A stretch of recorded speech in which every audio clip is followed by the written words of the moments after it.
Question 1. The efficiency study reveals that the current wireless network deployment is experiencing intermittent connectivity issues and a perceived slowdown in data transfer speeds, particularly during peak usage hours.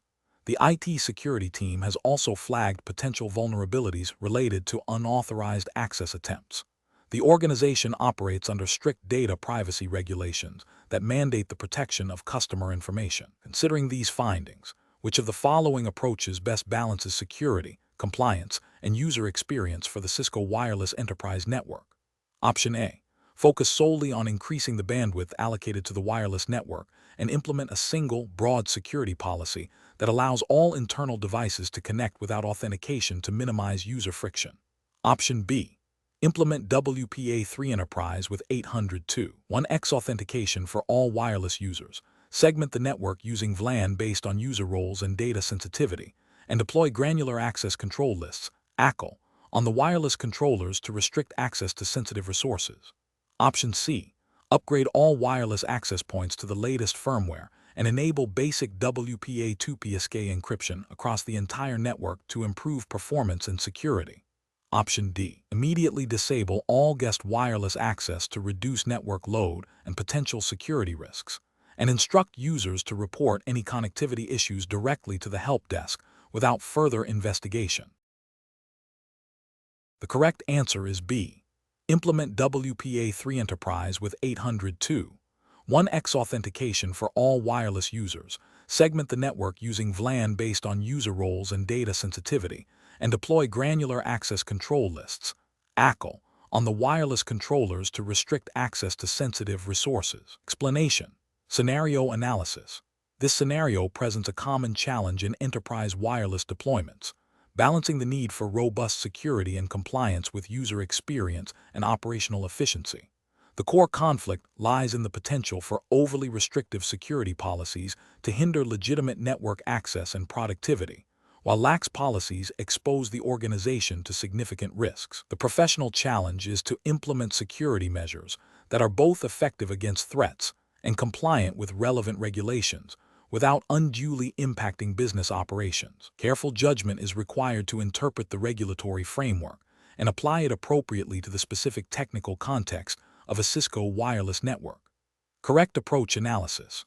The correct approach involves a layered security strategy that aligns with the principles of least privilege and defense in depth, while also considering the specific requirements of the Cisco wireless architecture and relevant regulatory guidelines. This approach prioritizes the implementation of strong authentication mechanisms, such as WPA3 Enterprise with 802.1x, to ensure that only authorized users and devices can access the network.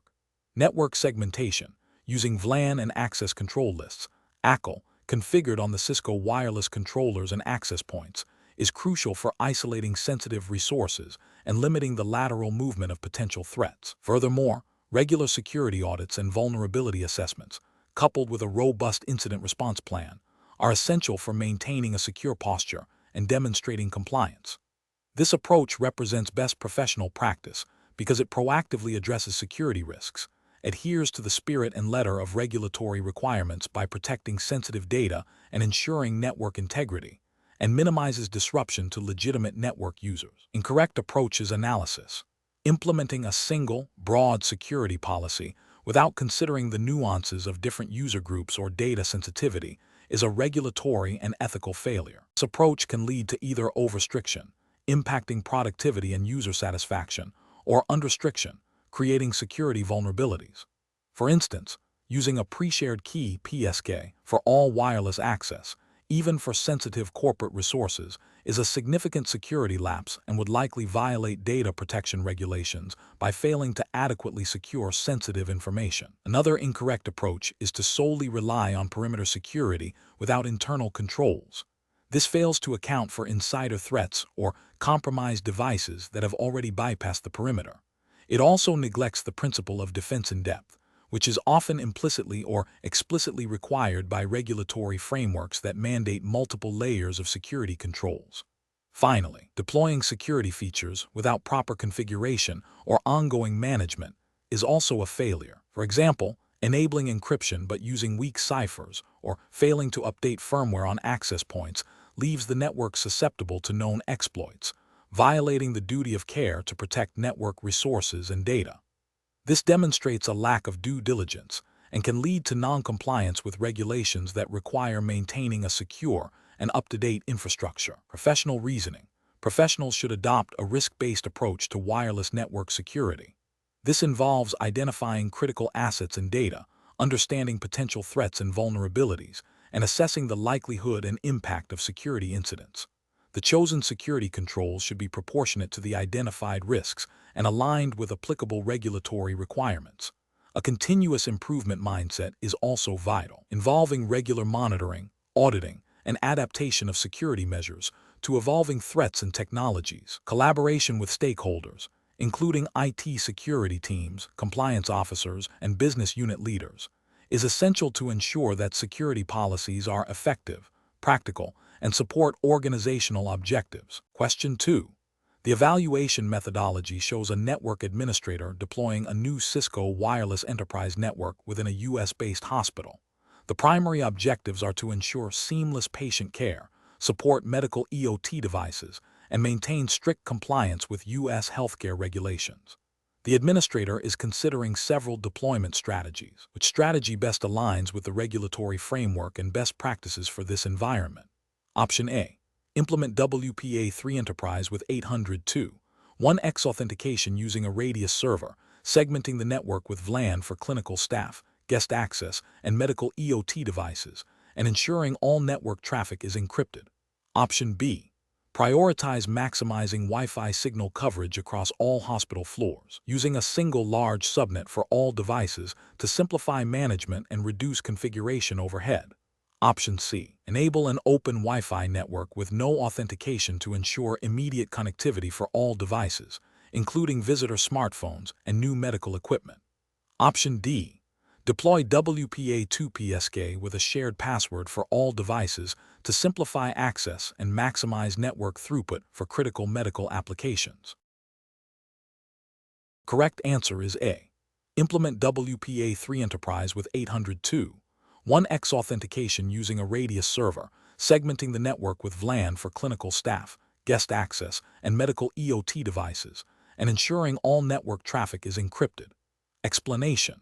The evaluation methodology shows a scenario where a network administrator is tasked with deploying a new wireless network in a healthcare facility. This scenario is professionally challenging due to the critical nature of healthcare operations, the sensitive patient data involved, and the stringent regulatory environment governing healthcare IT. The administrator must balance performance requirements with robust security and compliance mandates. The correct approach represents best professional practice because it prioritizes patient data confidentiality and integrity, aligning with the Health Insurance Portability and Accountability Act, HIPAA, regulations in the United States, implementing strong encryption, WPA3 Enterprise, network segmentation, VLAN for different departments and guest access, and robust authentication mechanisms, 802.1x with radius, directly addresses HIPAA security rule requirements for protecting electronic protected health information, E5. Regular security audits and access control reviews are also essential for ongoing compliance and risk management. An incorrect approach that focuses solely on maximizing Wi-Fi signal strength without considering security would be professionally unacceptable. This failure would violate HIPAA security rule by creating vulnerabilities that could lead to unauthorized access or disclosure of ePHI. Another incorrect approach that neglects network segmentation and allows all devices to communicate freely on the same network would also be a significant regulatory failure, increasing the attack surface and the risk of data breaches. Furthermore, an approach that bypasses proper authentication for medical devices, citing convenience, would be a direct contravention of HIPAA requirements for access control and audit trails, making it impossible to track who accessed what data and when. Professionals should employ a decision-making framework that begins with a thorough understanding of the regulatory landscape, HIPAA in this U.S. context. This involves identifying all applicable security and privacy requirements. Next, they should assess the specific needs and risks of the environment, such as the types of data handled and the devices in use. Then, they should design solutions that meet both functional and regulatory requirements, prioritizing security and compliance from the outset. Finally, ongoing monitoring, auditing, and adaptation to evolving threats and regulations are crucial for maintaining a secure and compliant network. Question 3. Research into the deployment of a new Cisco wireless enterprise network in the United States reveals a need to configure transmit power levels and channel selection. Which approach best ensures compliance with U.S. regulatory frameworks for unlicensed wireless devices? Option A. Rely solely on the automatic channel selection feature of the Cisco access points and set transmit power to the highest available setting to achieve maximum throughput. Option B. Ignore all regulatory consideration and focus exclusively on achieving the highest possible signal strength and user experience, assuming that unlicensed devices have minimal oversight. Option C. Configure transmit power and channel selection based on Cisco's recommended best practices for optimal performance, ensuring these settings are within the general guidelines outlined in FCC Part 15. Option D. Maximize transmit power on all access points to ensure the strongest possible signal coverage across the entire enterprise, without specific regard to FCC power limits. The correct answer is C. Configure transmit power and channel selection based on Cisco's recommended best practices for optimal performance, ensuring these settings are within the general guidelines outlined in FCC Part 15. Explanation. This scenario presents a professional challenge due to the critical need to balance network performance and user experience with the regulatory requirements governing radio frequency spectrum usage. In the United States, the Federal Communications Commission, FCC, dictates the rules for operating wireless devices to prevent interference and ensure efficient spectrum allocation. A network administrator must understand these regulations to deploy a wireless network that is both effective and compliant. The correct approach represents best professional practice because it prioritizes adherence to FCC Part 15 rules, which govern unlicensed radio frequency devices. This includes understanding and configuring parameters like transmit power levels and channel selection within the legal limits. By consulting official FCC documentation and Cisco's best practices for compliance, the administrator ensures the deployment is lawful, minimizes the risk of interference complaints from other licensed or unlicensed users, and avoids potential fines or operational disruptions. This proactive, informed approach demonstrates a commitment to both technical excellence and regulatory responsibility. An incorrect approach that involves simply maximizing transmit power without regard for regulatory limits is professionally unacceptable. This directly violates FCC Part 15, which sets maximum power levels to prevent harmful interference. Such an action could lead to complaints from neighboring networks, interference with critical services, and potential FCC enforcement actions, including fines. Another incorrect approach, which is to ignore channel selection and rely solely on automatic channel assignment without verifying compliance, is also professionally flawed. While automatic channel selection is a useful feature, it does not guarantee adherence to all regulatory constraints, especially in dense environments or when specific power limits are tied to channel usage. Failing to verify compliance with FCC regulations regarding channel usage and power levels can lead to unintentional violations. Finally, an approach that focuses solely on achieving the highest possible signal strength without any consideration for regulatory frameworks is a significant ethical and professional failure. This demonstrates a disregard for the broader impact of wireless transmissions on the shared radio spectrum and the potential for causing interference to other users, which is contrary to the principles of responsible spectrum management and FCC mandates. Professionals should employ a decision-making framework that begins with identifying all applicable regulatory requirements for the deployment region. This should be followed by consulting official documentation from regulatory bodies, like the FCC in the U.S., and vendor-specific compliance guidelines, like Cisco's. Network design and configuration decisions should then be made with these regulations as a primary constraint, ensuring that performance goals are met within legal and ethical boundaries. Regular audits and updates to reflect any changes in regulations are also crucial. Question 4. The monitoring system demonstrates a consistent pattern of increased channel utilization and elevated retransmission rates on specific 5 GHz access points within a Cisco wireless enterprise network. These metrics have been observed for the past 48 hours, coinciding with a slight increase in user-reported intermittent connectivity issues in the affected areas. What is the most appropriate next step for the network administrator? Option A. Analyze the spectrum analysis data from the affected access points to identify potential sources of interference and investigate the RF environment. Option B. Escalate the issue to the Cisco TAC, assuming a hardware failure on the affected access points due to the observed performance metrics. Option C. Immediately revert the recent firmware upgrade applied to the affected access points, as this is a common cause of performance degradation. Option D. Focus solely on troubleshooting user complaints by reconfiguring client devices in the affected areas to utilize different Wi-Fi channels.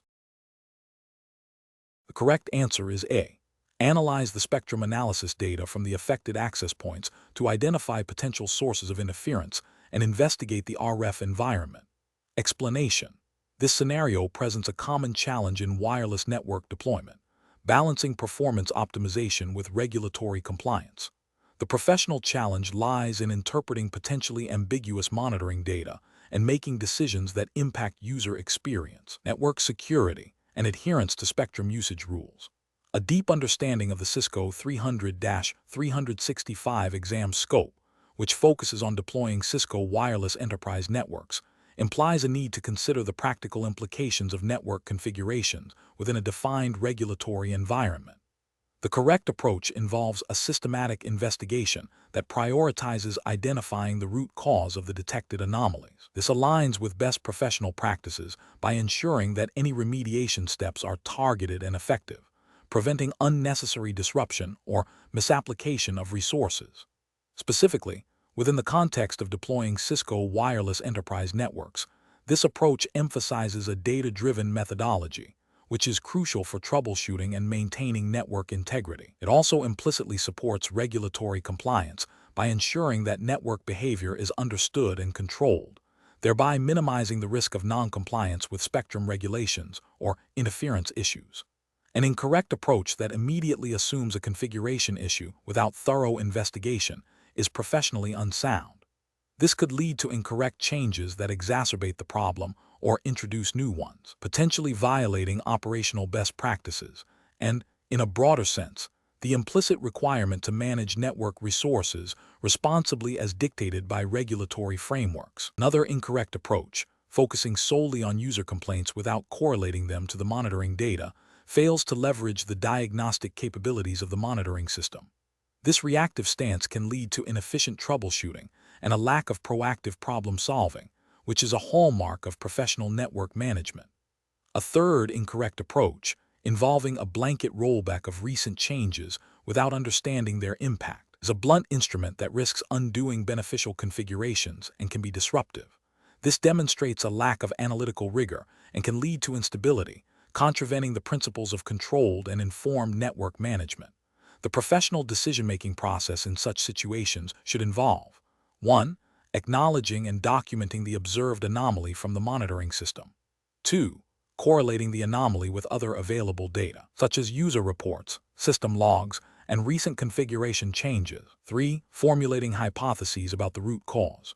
4. Designing and executing targeted diagnostic steps to validate or refute hypotheses. 5. Implementing the most appropriate solution based on the validated root cause, considering potential impacts on performance, security, and compliance. 6. Verifying the effectiveness of the solution and documenting the entire process. Question 5. The control framework reveals that an enterprise wireless network is experiencing an increase in reported security incidents, including unauthorized access attempts and potential data interception. The IT security team is tasked with recommending an immediate upgrade to the wireless security protocol to mitigate these risks. Considering the need for robust data protection and compliance with enterprise security policies, which of the following protocol implementations would represent the most secure and professionally sound recommendation for an enterprise environment? Option A. Disable wireless encryption entirely to simplify network management and improve performance. Option B. Upgrade to WPA3 personal mode, relying on a strong pre-shared key for all access points. Option C. Implement WPA3 Enterprise utilizing 802.1x authentication with a radius server. Option D. Maintain the current WPA2 PSK configuration, ensuring strong pre-shared keys are used. Correct answer is C. Implement WPA3 Enterprise utilizing 802. 1x authentication with a radius server. Explanation: the control framework reveals the critical need for robust security measures in wireless enterprise networks, especially concerning the protection of sensitive data transmitted over these networks. In the context of the 300-365 exam, which focuses on Cisco wireless deployments, understanding and implementing appropriate security protocols is paramount. This scenario is professionally challenging because it requires a deep understanding of various encryption and authentication methods, their strengths and weaknesses, and how they align with industry best practices and regulatory compliance, without compromising network performance or user experience. The choice of security protocol directly impacts data confidentiality, integrity, and availability, all of which are subject to scrutiny in enterprise environments. The correct approach represents best professional practice because it prioritizes the strongest available security protocols that are compatible with the enterprise's infrastructure and compliance requirements. Implementing WPA3 Enterprise, with its advanced encryption and robust authentication mechanisms like 802.1x, ensures a high level of data protection against common wireless threats such as eavesdropping and unauthorized access. This aligns with the principle of defense in depth and demonstrates a commitment to safeguarding sensitive information, which is a core tenet of secure network design and deployment. Adhering to these standards is often a requirement for compliance with data protection regulations. An incorrect approach that relies on older, less secure protocols like WPA2PSK, pre-shared key, is professionally unacceptable due to significant security vulnerabilities. PSK methods are susceptible to brute force attacks and do not offer individual user authentication, making it difficult to revoke access for specific devices or users. This failure to implement adequate security measures exposes the network to unauthorized access and data breaches, violating the professional responsibility to protect network resources and data. Another incorrect approach might involve disabling encryption altogether, which is a gross dereliction of duty, leaving all transmitted data completely exposed and violating fundamental security principles and likely all relevant data protection regulations. A third incorrect approach could be implementing WPA3 Personal without a robust authentication server, which, while better than WPA2PSK, still lacks the granular control and centralized management offered by WPA3 Enterprise, making it less suitable for enterprise environments with diverse user bases and security needs. Professionals should employ a decision-making process that begins with a thorough risk assessment, identifying the types of data being transmitted and the potential threats. This should be followed by an evaluation of available security technologies, considering their effectiveness, compatibility with existing infrastructure, and ease of management. Finally, the chosen solution must be validated against relevant industry standards and regulatory requirements to ensure compliance and optimal security posture. Question 6. Which approach would be most effective for securing an enterprise wireless network, ensuring robust authentication and encryption while supporting a large number of users and devices? Option A. Utilizing an open wireless network with MAC address filtering enabled on the access points. Option B. Implementing WPA3 Enterprise with EAPTLS authentication, leveraging a radius server for centralized authentication and authorization. Option C. Configuring WPA2 Enterprise with PEEP authentication, but disabling server certificate validation to simplify client configuration. Option D. Deploying WPA2PSK with a strong, complex pre-shared key shared across all access points and user devices. Correct answer is B. Implementing WPA3 Enterprise with EAPTLS authentication, leveraging a radius server for centralized authentication and authorization. Explanation: the scenario presents a common challenge in enterprise wireless deployments, balancing the need for robust security with the practicalities of user access and network performance. The Cisco 300-365 exam focuses on deploying these networks, which inherently involves understanding and implementing security best practices within the context of Cisco's solutions. The professional challenge lies in selecting the most appropriate authentication and encryption methods that meet both security mandates and user experience requirements, while also adhering to any relevant industry standards or regulatory frameworks that might apply to the specific deployment environment. Though for this question, we are focusing on general best practices within the Cisco ecosystem, as per the exam scope, without specifying a particular country's regulations.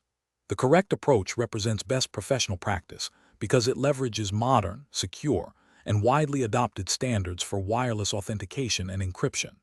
Using WPA3 Enterprise with strong authentication protocols like EAPTLS, which utilizes digital certificates, provides a highly secure method for authenticating both the client device and the network. This significantly reduces the risk of unauthorized access and man-in-the-middle attacks. The use of a robust radius server for centralized authentication and authorization is a cornerstone of enterprise wireless security, ensuring consistent policy enforcement and detailed logging for auditing purposes. This aligns with the principle of least privilege and robust identity management, which are critical for any secure network deployment. An incorrect approach that relies on older, less secure protocols like WPA2PSK, pre-shared key, is professionally unacceptable due to inherent vulnerabilities. PSK is susceptible to brute force attacks and, once compromised, grants access to all connected devices, lacking granular user control. This directly violates security best practices and could lead to significant data breaches. Another incorrect approach, such as using WPA2 Enterprise with older EAP methods like PEEP or EAPTTLS without proper certificate validation, introduces risks of credential stuffing or man-in-the-middle attacks if not meticulously configured. The lack of certificate validation bypasses a critical security layer, making the authentication process less trustworthy.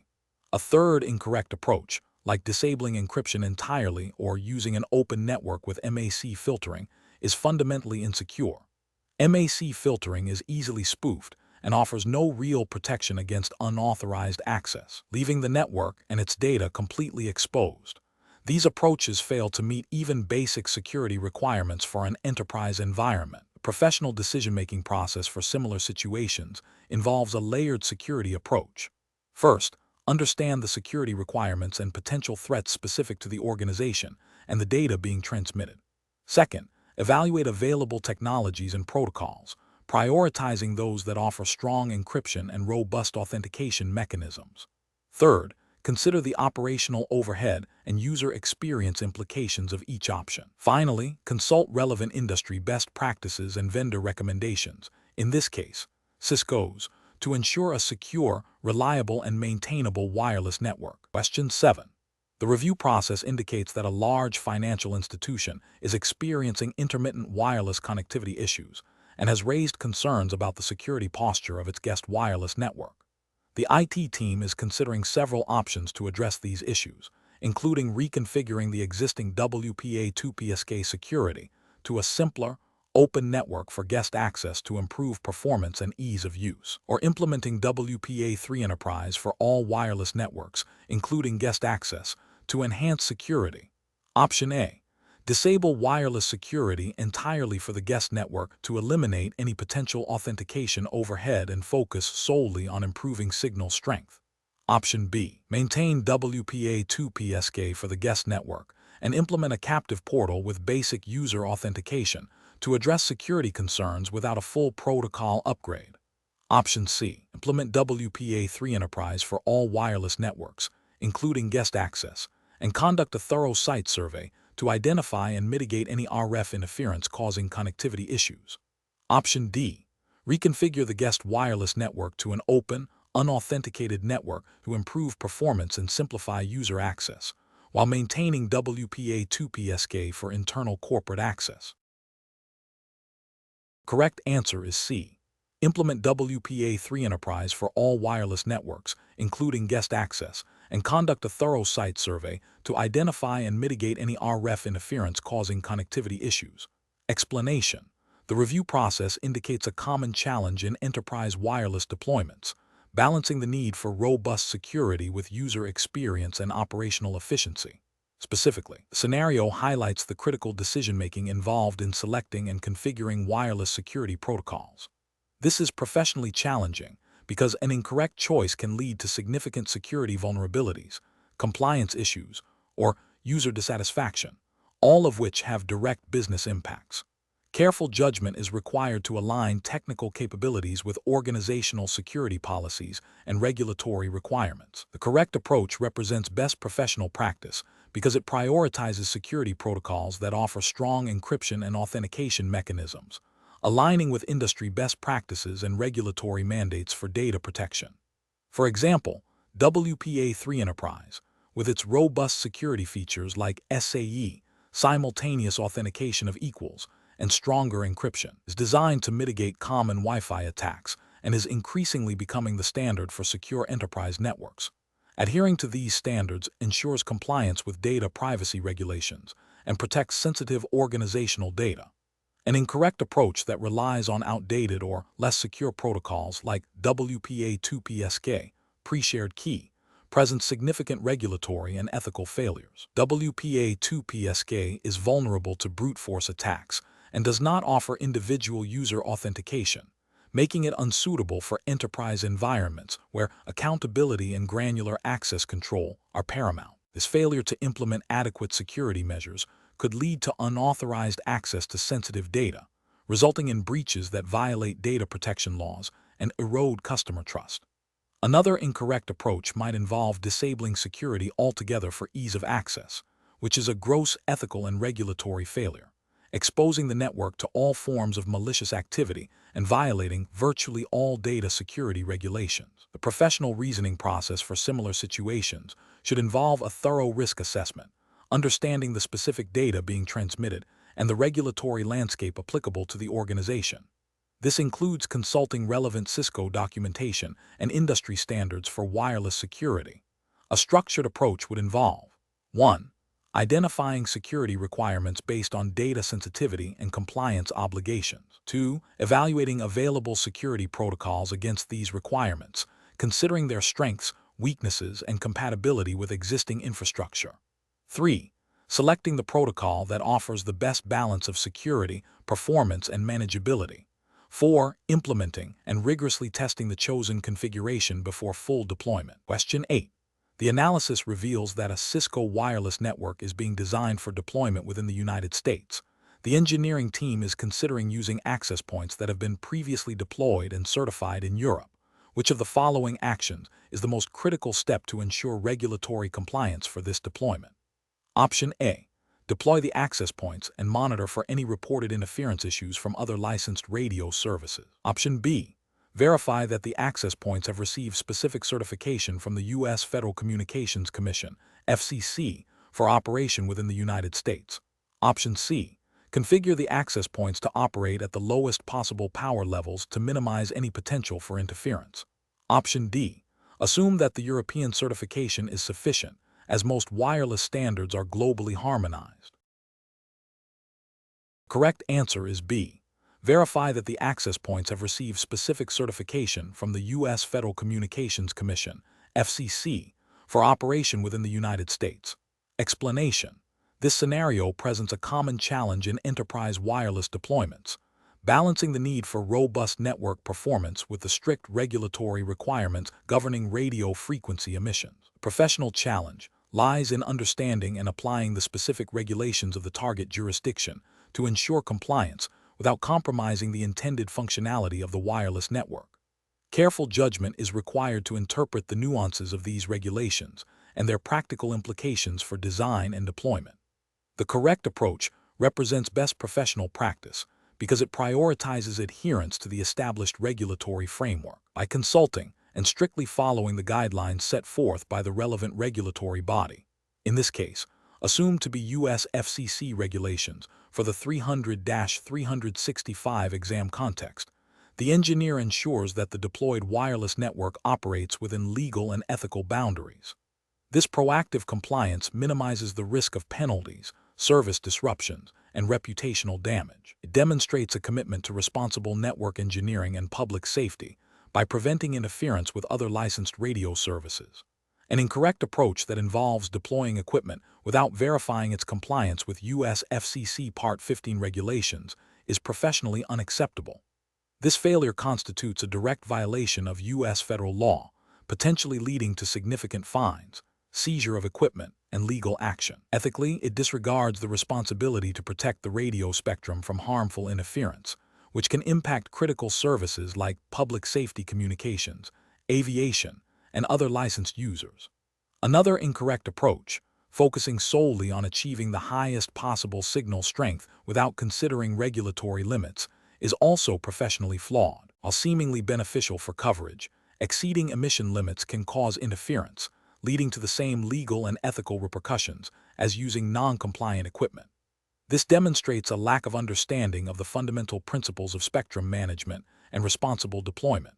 A third incorrect approach, assuming that equipment certified for one region will automatically comply with U.S. regulations, is a dangerous assumption. Different jurisdictions have distinct regulatory bodies and standards. Relying on such assumptions without explicit verification for the U.S. market is a failure of due diligence and can lead to inadvertent noncompliance. The professional decision-making process for similar situations should involve a systematic approach. 1. Identify the target deployment jurisdiction and its specific regulatory bodies and applicable laws, e.g., FCC in the U.S. 2. Thoroughly research and understand the relevant regulations pertaining to wireless devices, including emission limits, power levels, and channel usage. 3. Select wireless equipment that is explicitly certified and listed as compliant with the regulations of the target jurisdiction. 4. During the design and deployment phases, configure the wireless network to operate within the parameters defined by the regulations. 5. Implement ongoing monitoring and auditing processes to ensure continued compliance. 6. Maintain documentation of compliance efforts and certifications. Question 9. The evaluation methodology shows that a Cisco wireless enterprise network is being deployed in a healthcare facility. The primary concern is to ensure the confidentiality and integrity of patient data transmitted wirelessly, while also providing seamless access for authorized medical personnel. Considering the sensitive nature of the data and the need for robust security, which of the following authentication and encryption approaches best aligns with professional best practices and the implied regulatory expectations for healthcare data protection? Option A. Utilize an open, unencrypted wireless network to maximize ease of access for all medical staff. Option B. Implement WPA3 Enterprise with EAPTLS authentication, leveraging digital certificates for mutual authentication between clients and the access points. Option C. Configure WPA2 Enterprise with EAPP and MSHA-2 authentication, relying on user credentials for authentication. Option D. Deploy WPA2 PSK with a strong, complex shared passphrase, ensuring all devices use the same credentials. The correct answer is B. Implement WPA3 Enterprise with EAPTLS authentication, leveraging digital certificates for mutual authentication between clients and the access points. Explanation: this scenario presents a common challenge in enterprise wireless deployments, balancing the need for robust security with user experience and operational efficiency. The professional challenge lies in selecting the most appropriate authentication and encryption methods that comply with industry best practices and, crucially, any relevant regulatory frameworks applicable to the deployment environment. Without specific jurisdiction mentioned, we assume a general enterprise context where data privacy and security are paramount. The correct approach represents best professional practice because it prioritizes strong, industry-standard security protocols that are widely recognized for their effectiveness in protecting wireless networks from unauthorized access and data interception. Utilizing WPA3 Enterprise with EAPTLS, for example, leverages robust encryption and mutual authentication, significantly reducing the risk of credential stuffing attacks and man-in-the-middle threats. This aligns with general principles of data security and privacy expected in any professional IT deployment.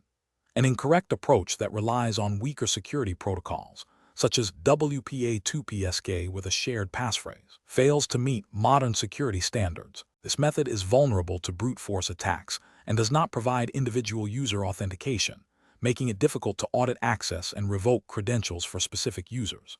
Ethically, this exposes the organization to potential data breaches and noncompliance with data protection principles. Another incorrect approach might involve disabling encryption altogether or using outdated, insecure encryption methods.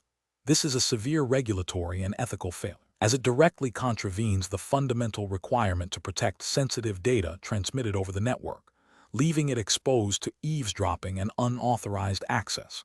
Such a decision would likely violate numerous data privacy regulations and expose the organization to significant legal and reputational damage. The professional decision-making process should involve a thorough risk assessment, understanding the sensitivity of the data being transmitted, and consulting relevant security standards and any applicable regulatory requirements for the specific industry or region. Prioritizing security and compliance, even if it introduces minor complexities, is always the most responsible and professional course of action. Question 10. Quality control measures reveal that a large enterprise wireless network, deployed across multiple sites within the United States, is operating with access point configurations that may no longer be compliant with recent updates to FCC Part 15 regulations regarding unlicensed spectrum usage. The network was initially deployed and configured according to the regulations in effect at that time. Which of the following actions is the most appropriate and professional response to ensure ongoing regulatory compliance for the wireless network? Option A. Continue operating the network as is, as the initial deployment met all regulatory requirements at the time, and significant changes are unlikely to have occurred. Option B. Prioritize performance tuning of the wireless network to address user complaints, and address potential regulatory issues only if they are explicitly reported by regulatory bodies. Option C. Conduct a thorough audit of the current wireless network configuration, comparing it against the specific requirements of the latest FCC Part 15 regulations, and implement necessary adjustments to achieve compliance. Option D. Immediately update all access point configurations to the latest recommended channel and power settings provided by the wireless vendor, assuming these are universally compliant. Correct answer is D. Immediately update all access point configurations to the latest recommended channel and power settings provided by the wireless vendor, assuming these are universally compliant. Explanation. The scenario presents a common challenge in enterprise wireless deployments, ensuring compliance with evolving regulatory requirements, specifically concerning radio frequency spectrum usage. The challenge lies in balancing the need for robust wireless performance with the legal obligation to operate within designated frequency bands and power limits. Failure to do so can result in service disruptions, interference with other licensed services, and significant legal penalties. The correct approach involves a proactive and systematic review of the wireless network's configuration against the latest regulatory mandates for the specified jurisdiction. This includes verifying that all access points are configured with appropriate channel plans, transmit power levels, and adherence to any specific band restrictions, e.g., DFS requirements for certain Wi-Fi channels. This aligns with the professional responsibility to deploy and manage networks in a lawful and ethical manner, preventing interference and ensuring the integrity of the radio spectrum. Adherence to these regulations is not merely a technical best practice but a legal imperative. An incorrect approach would be to ignore or delay addressing the regulatory update. This demonstrates a lack of due diligence and a disregard for legal obligations. Such an oversight can lead to the network operating in a non-compliant manner, potentially causing interference to critical services or other licensed users, which carries severe legal and financial repercussions. Another incorrect approach is to assume that existing configurations are automatically compliant without verification. Regulatory landscapes change, and configurations must be actively managed to reflect these changes. Relying on outdated assumptions is a recipe for non-compliance. Finally, prioritizing performance optimization over regulatory compliance without first ensuring compliance is a critical professional failure. While performance is important, it cannot come at the expense of legality and responsible spectrum usage. Professionals should adopt a continuous compliance monitoring framework. This involves establishing a process for regularly reviewing regulatory updates relevant to their operating jurisdiction and proactively assessing the wireless network's configuration against these updates. When discrepancies are identified, a structured remediation plan should be implemented promptly. This decision-making process prioritizes legal and ethical obligations, followed by technical best practices for performance and security. Question 11. During the evaluation of a new Cisco wireless network deployment for a financial services firm, the security team has mandated a policy requiring strong authentication and granular access control for all internal users and devices. The network must also accommodate a limited number of trusted third-party vendors who require access to specific internal resources. Which approach best satisfies these requirements while adhering to Cisco's recommended enterprise wireless security best practices? Option A. Utilize MAC address filtering on all access points to allow only pre-approved internal user devices and trusted vendor devices without implementing any encryption. Option B. Implement WPA3 Enterprise with 802.1x authentication leveraging a radius server for user and device authentication, and configure role-based access control (RBAC) policies to segment access for different user groups and vendor types. Option C. Configure a separate guest wireless network with no authentication or encryption, accessible via a public hotspot portal, for all internal users and vendors. Option D. Deploy WPA2 Personal (PSK) with a single, strong pre-shared key distributed to all internal users and trusted vendors. The correct answer is B. Implement WPA3 Enterprise with 802.1x authentication leveraging a radius server for user and device authentication, and configure role-based access control (RBAC) policies to segment access for different user groups and vendor types. Explanation. Scenario analysis. This scenario presents a common challenge in enterprise wireless deployments, balancing the need for robust security with the practicalities of user access and network performance. The professional challenge lies in interpreting and applying security policies in a dynamic environment where user needs and threat landscapes are constantly evolving. Misinterpreting or misapplying security controls can lead to significant vulnerabilities or an unusable network, both of which have serious operational and reputational consequences. The requirement to adhere strictly to Cisco's recommended practices for 300-365 deploying Cisco wireless enterprise networks adds a layer of technical rigor, demanding a deep understanding of the platform's capabilities and best practices. Correct approach analysis. The correct approach involves a layered security strategy that leverages the capabilities of Cisco's wireless solutions to enforce granular access controls. This aligns with the principles of least privilege and defense in depth, which are fundamental to secure network design. Specifically, utilizing WPA3 Enterprise with robust authentication mechanisms like 802.1x and radius ensures that only authorized users and devices can connect to the network. Implementing role-based access control (RBAC) further refines security by assigning specific permissions and network access policies based on user roles or device types. This approach is best professional practice because it directly addresses the security requirements of the exam by demonstrating proficiency in configuring and managing advanced wireless security features as outlined in the Cisco 300-365 curriculum. It provides strong authentication, encryption, and authorization, minimizing the attack surface while allowing legitimate users to access necessary resources. Incorrect approaches analysis. Using WPA2 PSK with a shared password for all users is a significant security failure. This method provides weak authentication, as the same password is used by everyone, making it susceptible to brute force attacks and easy compromise if the password is leaked. It violates the principle of individual accountability and does not allow for granular access control, which is a core tenet of enterprise security. Implementing a guest network with no authentication or encryption, even if isolated, creates an open entry point. While intended for temporary access, the absence of any security measures makes it an attractive target for attackers seeking to gain initial access to the network or conduct reconnaissance. This approach fails to meet even basic security standards for any connected network segment. Relying solely on MAC address filtering without any encryption or strong authentication is also a flawed strategy. MAC addresses can be easily spoofed, rendering this method ineffective as a primary security control.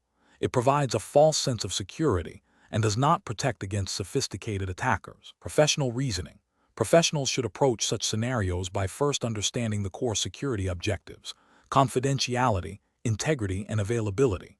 They must then evaluate the available technologies and their suitability for meeting these objectives within the context of the specific network environment and organizational policies.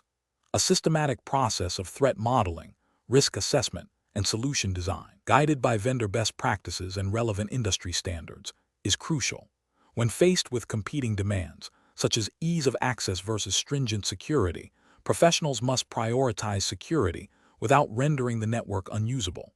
This involves understanding the trade-offs and making informed decisions that align with the organization's risk tolerance and regulatory compliance requirements. The 300-365 exam specifically tests the ability to implement these secure and efficient wireless solutions. Question 12. System analysis indicates a new enterprise wireless network is being deployed across a UK-based financial services firm. The network will support employee access to internal financial data, customer relationship management, CRM, systems containing personal identifiable information, PI, and guest Wi-Fi access. The IT security team is debating the primary security and compliance considerations, which approach best balances regulatory requirements under UK GDPR and NIS regulations with operational needs. Option A. Implement WPA3 Enterprise with robust pre-shared keys for all internal access, a separate VLAN for guest access with limited bandwidth, and conduct quarterly penetration testing. Option B. Implement WPA2 PSK for all internal access to ensure broad device compatibility, and provide guest access via a simple open network, with a disclaimer about data security. Option C. Deploy the latest Wi-Fi 6E standard with advanced WPA3 encryption across all access points, prioritizing maximum signal strength and coverage for all users, including guests, without extensive user authentication for internal resources. Option D. Focus on deploying a single, high-density Wi-Fi network with a strong password for all users, including employees and guests, and rely on application-level security for data protection. The correct answer is A. Implement WPA3 Enterprise with robust pre-shared keys for all internal access, a separate VLAN for guest access with limited bandwidth, and conduct quarterly penetration testing. Explanation. The scenario presents a common challenge in enterprise wireless deployments, balancing the need for robust security with user experience and operational efficiency. The professional challenge lies in interpreting and applying the relevant regulatory framework, specifically the UK's General Data Protection Regulation, GDPR, and the Network and Information Systems NIS regulations, to the deployment of a wireless network that handles sensitive employee and customer data. Careful judgment is required to ensure compliance without unduly hindering legitimate business operations or creating security vulnerabilities. The correct approach prioritizes a layered security strategy that aligns with the principles of data minimization, purpose limitation, and integrity and confidentiality as mandated by GDPR. It also addresses the security requirements outlined in the NIS regulations by implementing appropriate technical and organizational measures to manage risks to network and information systems. This approach demonstrates best professional practice by proactively identifying and mitigating risks, ensuring data protection by design and by default, and maintaining a secure and resilient network infrastructure. An incorrect approach that focuses solely on implementing the most advanced encryption without considering the impact on device compatibility or user experience fails to adhere to the principle of proportionality and may lead to operational disruptions, potentially violating the spirit of ensuring effective security measures without unnecessary burden. Another incorrect approach that neglects to document security policies and procedures or fails to conduct regular security audits would be a direct violation of GDPR accountability principle and the NIS regulations requirement for risk assessment and management. A third incorrect approach that bypasses security protocols for ease of access for a specific department without a formal risk assessment and compensating controls creates a significant security vulnerability and a potential data breach, which is a clear regulatory and ethical failure. Professionals should employ a decision-making framework that begins with a thorough understanding of the applicable regulatory landscape. This involves identifying all relevant laws and guidelines, such as GDPR and NIS regulations in the UK context. Next, they should conduct a comprehensive risk assessment, evaluating potential threats and vulnerabilities specific to the wireless network deployment. Based on this assessment, they should design and implement security controls that are proportionate to the risks, align with regulatory requirements, and consider operational impacts. Continuous monitoring, regular audits, and a commitment to ongoing training and documentation are crucial for maintaining compliance and security posture. Question 13. System analysis indicates a new Cisco wireless network deployment is planned for a large enterprise facility in the United States. The network design team is considering several configuration options for the Cisco Catalyst 9100 series access points. Which of the following configuration strategies best ensures compliance with U.S. regulatory requirements for wireless spectrum usage and device operation? Option A. Prioritize the use of non-DFS 5 GHz channel to avoid any potential for brief service interruptions, and select channels based on signal strength readings from the site survey. Option B. Configure access points to utilize the highest available transmit power on all channels to maximize coverage, and select channels based solely on least interference from other Wi-Fi networks. Option C. Deploy access points with default configurations and rely on Cisco's built-in adaptive RF features to automatically manage channel selection and transmit power without explicit regulatory checks. Option D.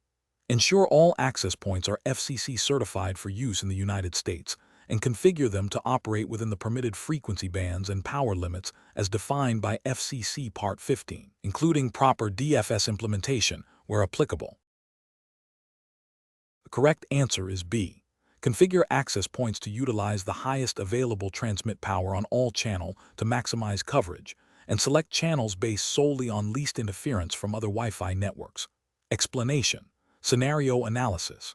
This scenario presents a common challenge in enterprise wireless deployments, balancing the need for robust security with user experience and operational efficiency. The professional challenge lies in interpreting and applying the relevant regulatory framework, assumed to be U.S.-based for this exam context, focusing on FCC regulations, to a practical deployment scenario.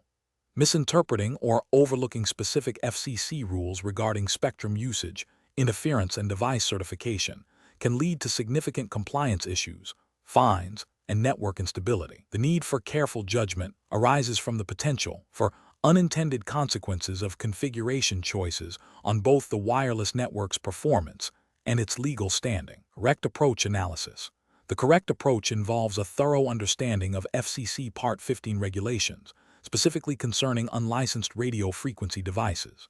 This includes ensuring that the deployed access points operate within designated frequency bands, e.g., 2, 4 GHz and 5 GHz, and do not exceed power limits that could cause harmful interference to other licensed or unlicensed services.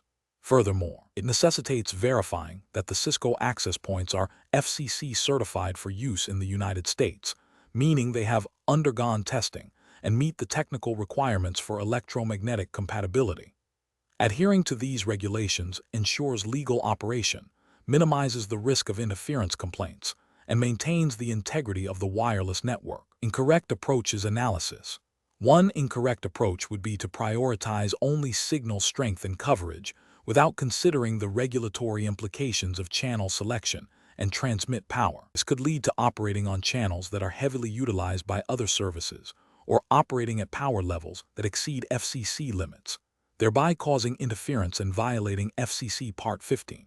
Another incorrect approach would be to assume that all Cisco enterprise-grade access points are inherently compliant in all deployment scenarios, without verifying specific FCC certifications for the model and its intended operating region. This oversight could result in deploying uncertified or improperly configured equipment, leading to legal repercussions.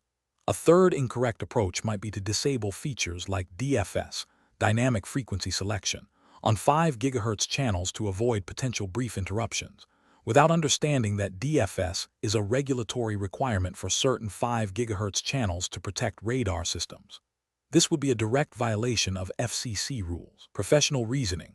Professionals must adopt a proactive and compliance-first mindset. This involves 1. Thoroughly researching and understanding the applicable regulatory framework, e.g., FCC Part 15 in the U.S., relevant to the deployment location and technology. 2. Consulting Cisco's documentation for specific product compliance information and best practices. 3. Performing site surveys and network design with regulatory constraints in mind, not just performance metrics. 4. Implementing configurations that adhere to legal requirements, even if they require minor compromises in theoretical maximum performance. 5. regularly reviewing and updating configurations to remain compliant with evolving regulations. Question 14. Regulatory review indicates that a new enterprise wireless network is being deployed in a facility located in the United States. The design team is considering using high-gain antennas and maximizing transmit power on all access points to ensure ubiquitous coverage and support a high density of client devices. Which of the following actions is most critical to ensure compliance with U.S. regulatory frameworks for wireless deployments? Option A. Deploy the highest transmit power settings available on the access points to guarantee the strongest possible signal throughout the facility, assuming FCC certification implies full compliance. Option B. Utilize only the most recently released Wi-Fi standards, as newer standards are generally assumed to be compliant with all current regulations without further verification. Option C. Focus on achieving the highest possible data throughput by selecting channels that offer the least interference, without specific regard to the power output limitations stipulated by FCC Part 15. Option D. Verify that the selected access points and antennas are FCC certified and configure transmit power levels and channel usage to strictly adhere to FCC Part 15 limits for unlicensed devices. The correct answer is D. Verify that the selected access points and antennas are FCC certified and configure transmit power levels and channel usage to strictly adhere to FCC Part 15 limits for unlicensed devices. Explanation. Scenario analysis. This scenario presents a common challenge in enterprise wireless deployments where the need for robust security and user experience must be balanced against the regulatory requirements for spectrum usage. The professional challenge lies in interpreting and applying the specific regulations of the United States, as mandated by the exam's jurisdiction, to a practical deployment scenario. Misinterpreting or ignoring these regulations can lead to significant legal penalties, service disruptions, and reputational damage. The need for a thorough understanding of FCC Part 15 rules is paramount. Correct approach analysis. The correct approach involves a deep understanding of FCC Part 15 regulations concerning unlicensed radio frequency devices, specifically focusing on power limits and channel usage for Wi-Fi. Best professional practice dictates that the wireless network design must adhere strictly to these limits to prevent interference with licensed services and to avoid penalties.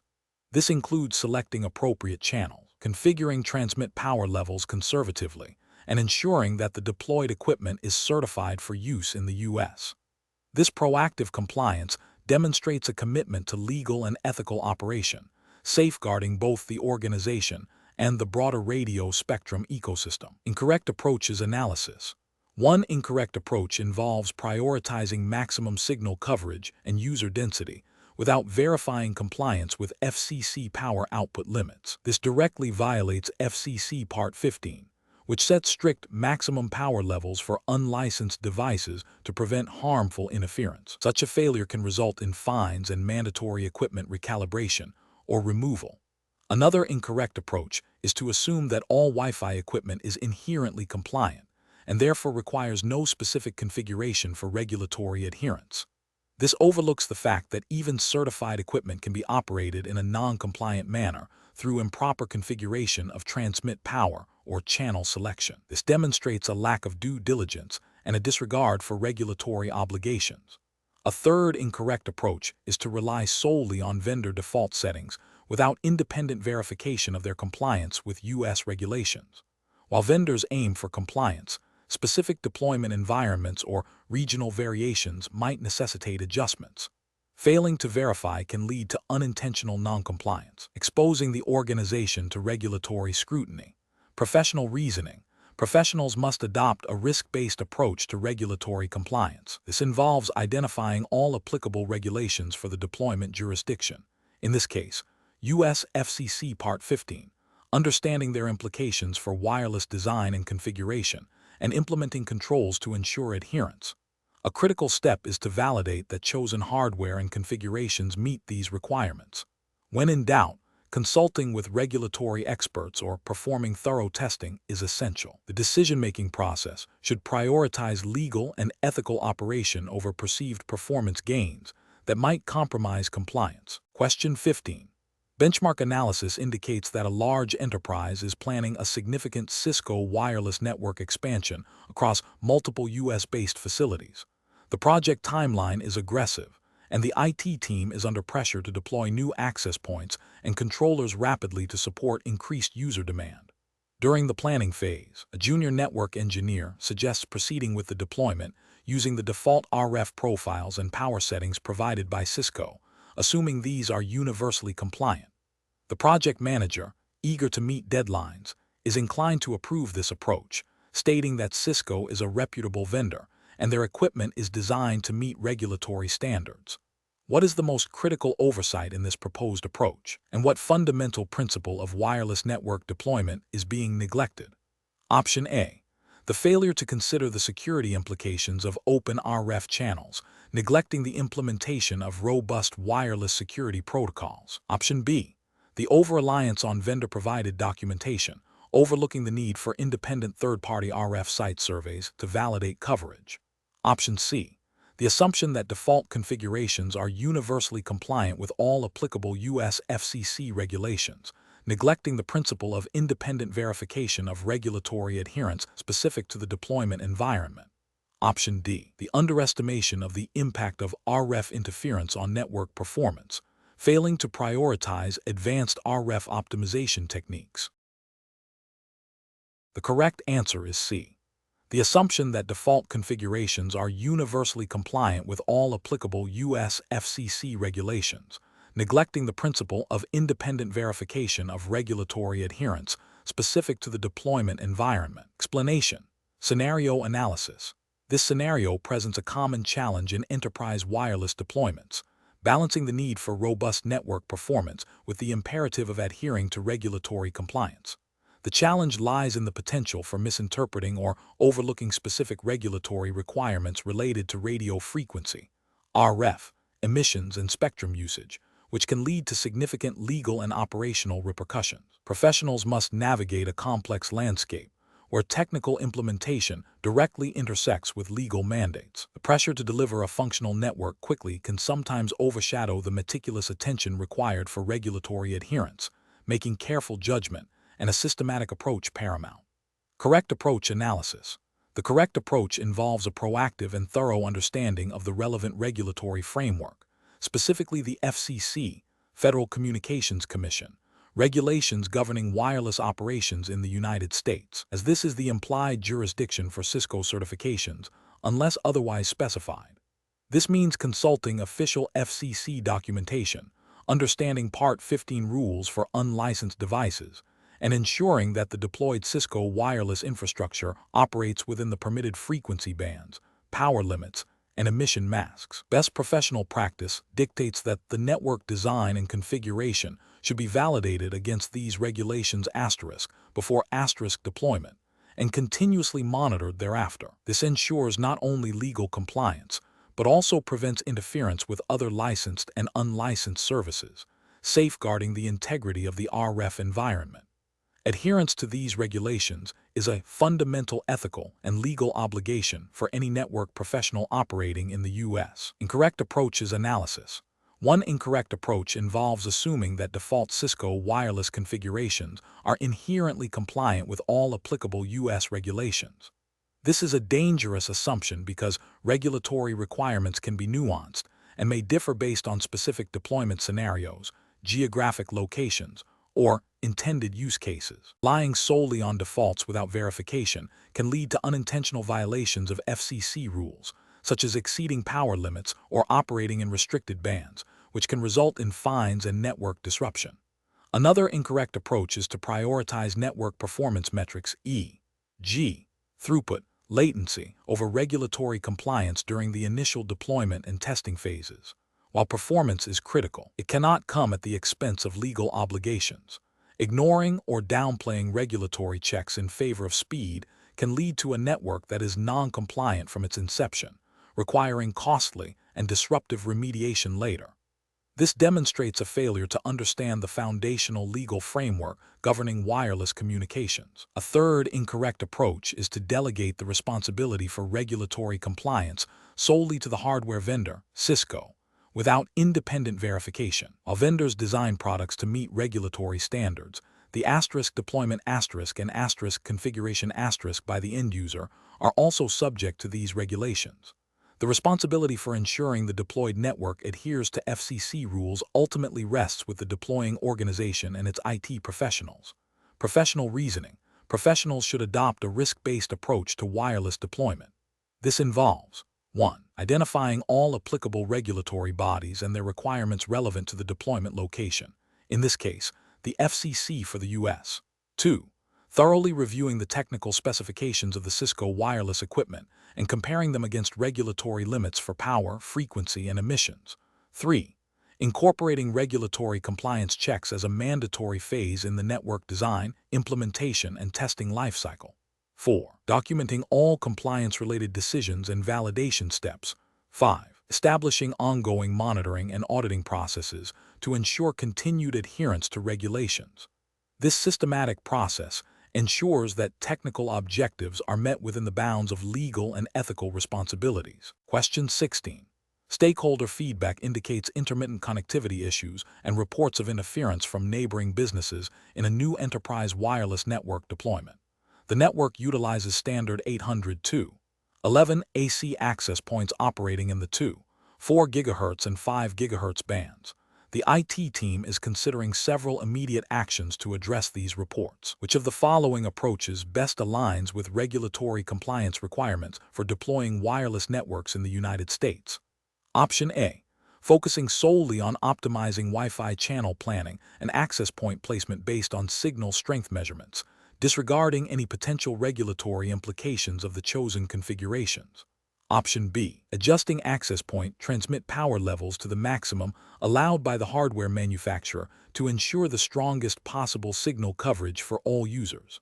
Option C. Verifying that all deployed access points and wireless client devices are FCC certified and configuring them to operate within the specific power limits and channel restrictions mandated by the FCC for the deployed frequency bands.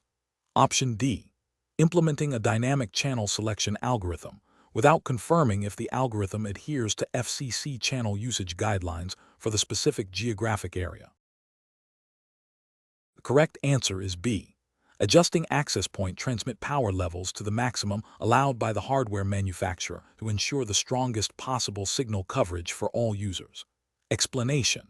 This scenario presents a common challenge in enterprise wireless deployments, balancing the need for robust network performance with the imperative of adhering to regulatory requirements for radio frequency spectrum usage. The professional challenge lies in understanding and applying the specific regulations governing wireless operations within the deployment jurisdiction, which in this case is assumed to be the United States, as per the exam's focus.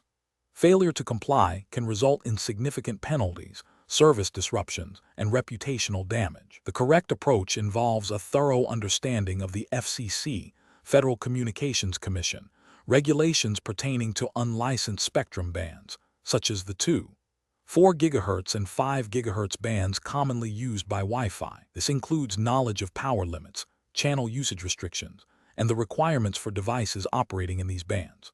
A professional would prioritize selecting and configuring access points and other wireless devices that are certified by the FCC and ensuring their operation remains within the stipulated parameters. This proactive approach minimizes the risk of interference with other licensed and unlicensed services and ensures legal operation. An incorrect approach would be to assume that all Wi-Fi equipment operates within regulatory limits by default, without verifying certifications or understanding specific configuration requirements. This could lead to the deployment of non-compliant devices or configurations that exceed power limits, utilize restricted channels, or cause harmful interference. Such actions directly violate FCC Part 15 rules, which govern the use of unlicensed radio frequency devices. Another incorrect approach would be to disregard stakeholder feedback regarding potential interference issues, attributing them solely to network design flaws without considering regulatory compliance as a contributing factor. This demonstrates a lack of due diligence and a failure to investigate all potential causes of network problems, including those stemming from regulatory noncompliance. A third incorrect approach would be to prioritize vendor recommendations for optimal performance over regulatory mandates, potentially leading to configurations that, while boosting signal strength, inadvertently violate FCC power output restrictions. This highlights a failure to prioritize legal and ethical obligations over purely technical performance metrics. Professionals should adopt a decision-making process that begins with identifying the relevant regulatory bodies and their specific rules for the deployment region. This involves consulting official documentation, such as FCC rules and regulations, and understanding the implications for wireless network design and operation. Before deploying any wireless equipment, it is crucial to verify that it is FCC certified and to configure it in accordance with the regulations. Regular audits and monitoring of the wireless environment for potential interference and compliance issues are also essential components of best professional practice. Question 17. Implementation of a new Cisco wireless network in a large enterprise facility located in the United States requires careful consideration of regulatory compliance. Which of the following deployment strategies best ensures adherence to U.S. federal regulations governing wireless communications? Option A. Prioritize selecting FCC-certified Cisco access points and configuring them to operate within the power limits and on the channels permitted by the FCC for unlicensed devices, while also performing site surveys to identify and mitigate potential interference sources. Option B. Configure all access points to operate at their maximum transmit power on all available channels to maximize coverage and client performance, assuming that the Cisco equipment is inherently compliant. Option C. Deploy the wireless network using the default configurations provided by Cisco, as these are assumed to be compliant with all relevant regulations without further verification. Option D. Focus solely on achieving the highest possible data throughput for all wireless clients, with regulatory compliance being a secondary consideration, addressed only if an issue arises. The correct answer is B. Configure all access points to operate at their maximum transmit power on all available channels to maximize coverage and client performance, assuming that the Cisco equipment is inherently compliant. Explanation. The scenario presents a common challenge in enterprise wireless deployments, balancing the need for robust network performance with the strict regulatory requirements governing radio frequency emissions and spectrum usage. In the United States, the Federal Communications Commission, FCC, sets these regulations. A key aspect of FCC compliance for Wi-Fi devices is adherence to Part 15 of the FCC rules, which dictates power limits, channel usage, and interference mitigation. Deploying a wireless network without a thorough understanding and application of these rules can lead to significant legal penalties, service disruptions for other users, and damage to the organization's reputation. The correct approach involves a proactive and informed strategy that integrates regulatory compliance from the initial design phase through ongoing operation. This includes selecting access points that are FCC certified, configuring them to operate within permitted power levels and on approved channels, and implementing features that minimize interference. This not only ensures legal operation, but also contributes to a more stable and reliable wireless network for the enterprise. An incorrect approach would be to overlook or deprioritize regulatory compliance, assuming that out-of-the-box configurations are sufficient or that enforcement is unlikely. For example, operating access points at maximum power levels without considering the potential for interference with other licensed or unlicensed services is a direct violation of FCC Part 15. Similarly, using non-certified equipment or attempting to modify the radio parameters beyond what is permitted by the manufacturer's FCC authorization can lead to severe penalties. Another failure would be to ignore the need for proper site surveys and interference analysis, which can result in the deployment of a network that inadvertently causes or suffers from interference, violating the spirit and letter of the regulations designed to ensure efficient spectrum utilization. Professionals should adopt a decision-making process that prioritizes understanding the relevant regulatory landscape.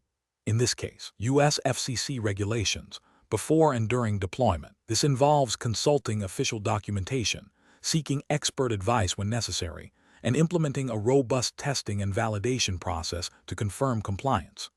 A risk-based approach, where potential compliance issues are identified and mitigated early, is crucial for successful and lawful wireless network deployments. Question 18. The audit findings indicate that several access points in a newly deployed Cisco wireless enterprise network are operating with transmit power levels that exceed the limits specified by the Federal Communications Commission, FCC, for unlicensed devices.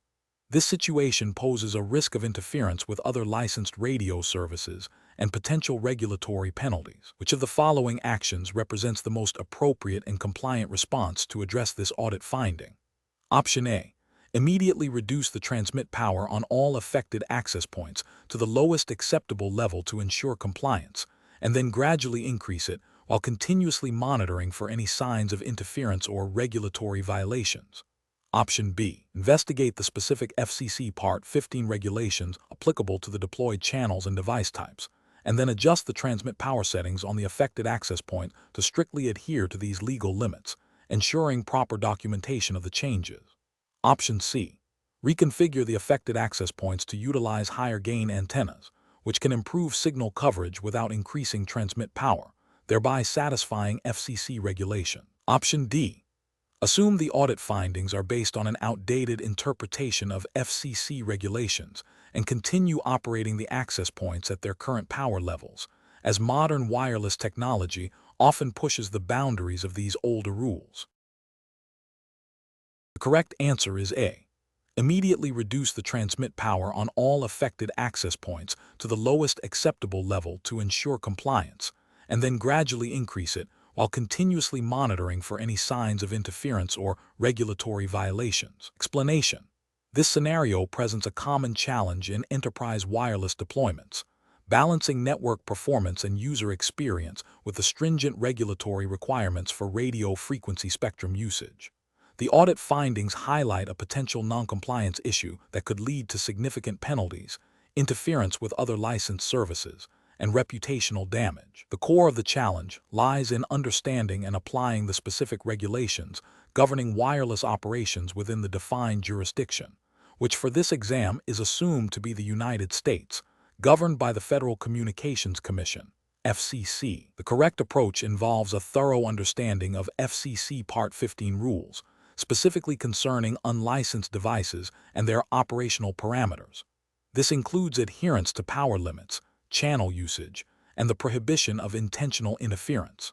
A professional engineer must be able to interpret these regulations and translate them into practical network configurations. Best professional practice dictates a proactive and documented approach to compliance, ensuring that all deployed wireless infrastructure operates within legal boundaries.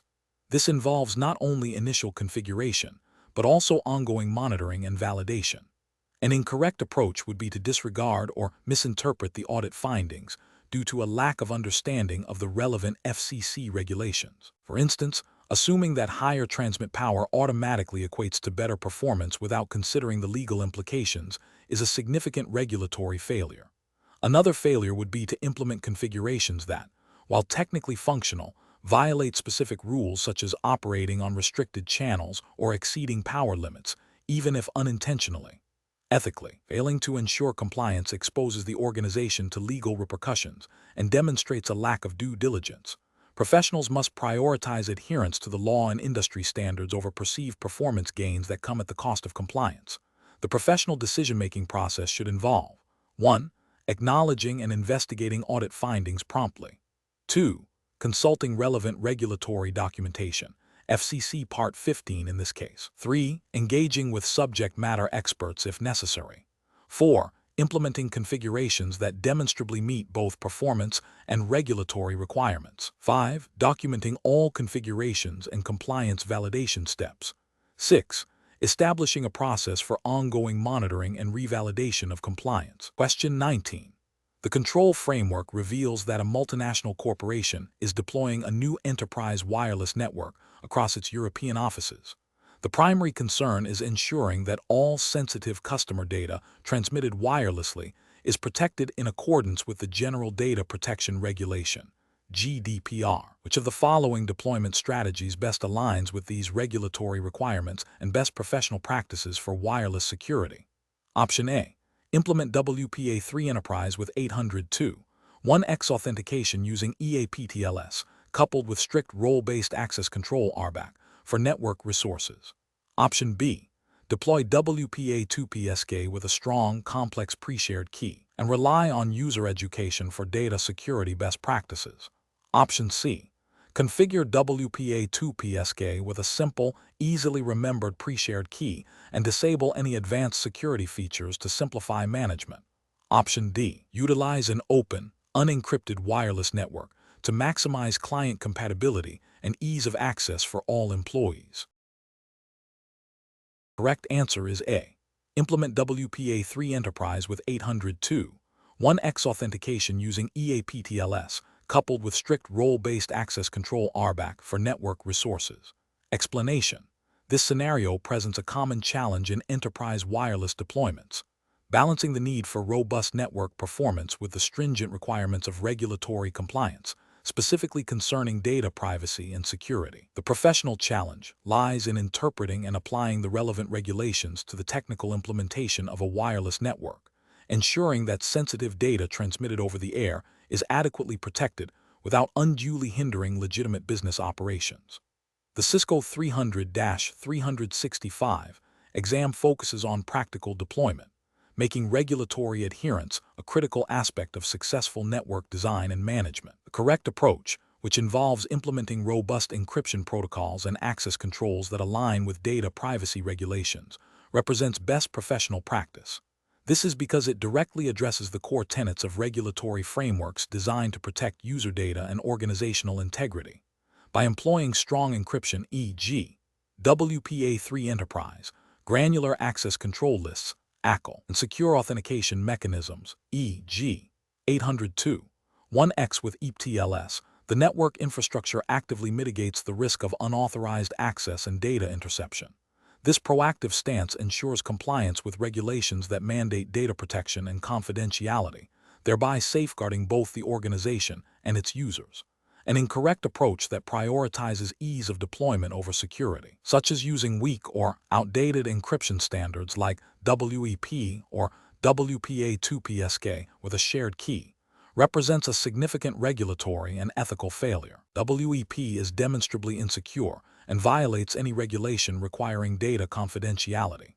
WPA2PSK, while better, is susceptible to brute force attacks if the pre-shared key is weak or compromised, and it lacks the granular user-based authentication required by many data privacy laws. Another incorrect approach, such as disabling encryption entirely to improve client connectivity, is a direct contravention of data protection laws and ethical obligations to protect sensitive information. This creates an open network, exposing all transmitted data to eavesdropping and unauthorized access, leading to severe legal penalties and reputational damage. The professional decision-making process for similar situations should involve a thorough understanding of the applicable regulatory landscape, e.g., GDPR, CCPA, or relevant national data protection laws, depending on the exam's specified jurisdiction. This understanding must then be translated into concrete technical requirements for the wireless network design. A risk-based approach is crucial, where potential threats to data confidentiality, integrity, and availability are identified and mitigated through appropriate technical controls.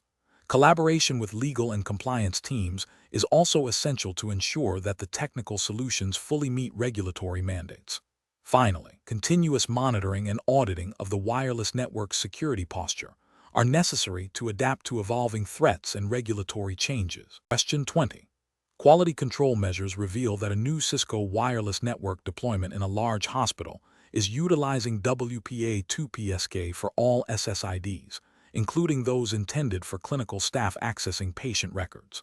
The network also lacks any form of network segmentation between the clinical staff SSID and a separate guest SSID. What is the most appropriate course of action to ensure regulatory compliance with HIPAA? Option A. Immediately reconfigure all SSIDs to use WPA3 Enterprise with 802.1x authentication and implement VLAN segmentation to isolate clinical traffic from guest traffic. Option B. Recommend disabling the guest SSID entirely and instruct clinical staff to use a secure wired connection for accessing patient records. Option C. Advise the hospital to implement a guest portal with terms of service that explicitly state the hospital is not liable for any data breaches on the guest network. Option D. Conduct a comprehensive risk assessment and develop a phased plan for security improvements, prioritizing the most critical vulnerabilities. The correct answer is A. Immediately reconfigure all SSIDs to use WPA3 Enterprise with 802.1x authentication and implement VLAN segmentation to isolate clinical traffic from guest traffic. Explanation. Scenario analysis. Deploying a wireless network in a healthcare facility presents significant regulatory challenges due to the sensitive nature of patient data and the critical need for uninterrupted service. The primary concern is compliance with HIPAA, Health Insurance Portability and Accountability Act, regulations, which mandate the protection of protected health information. (PHI). A breach of PHI due to inadequate wireless security or network instability can result in severe financial penalties, reputational damage, and legal repercussions. Furthermore, the continuous availability of the network is paramount for patient care, impacting critical systems like electronic health records, AIR, medical devices, and communication systems. The challenge lies in balancing robust security and reliability with the operational needs of the healthcare environment. Correct approach analysis.